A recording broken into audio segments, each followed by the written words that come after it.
this is a demand zone.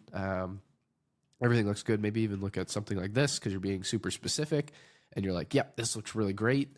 Put my stop loss just below this low and, you know, boom, that's 7R. Actually, I'm going to target up to here because that's where I want to sell from. Oh, an amazing 10R trade. This is fantastic. And totally ignoring the fact that, you know, this is supply. And if you get something like this, this is your better entry because then you actually have proper confirmation.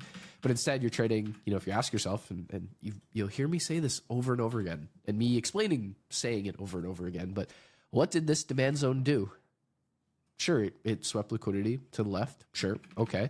Is it a liquidity POI? There's a differentiation between the two. Well, how do we know that? If we sweep liquidity and then we go on to break and close above a swing point, then we can say, yes, it is a liquidity POI. We didn't do that. Okay. Is it a chain? Well, no, we don't have any demand zone being built on the right, so it's definitely not a chain. Did it break structure? No, it didn't. So what the hell did this demand zone do? It just broke the last point of supply. So in this case, it's not something we want to use.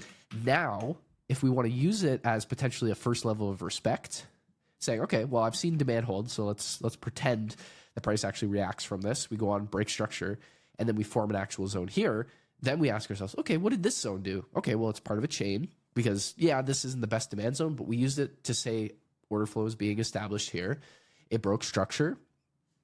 We swept liquidity prior to that, so we have our liquidity. This would be the trade you actually want to take.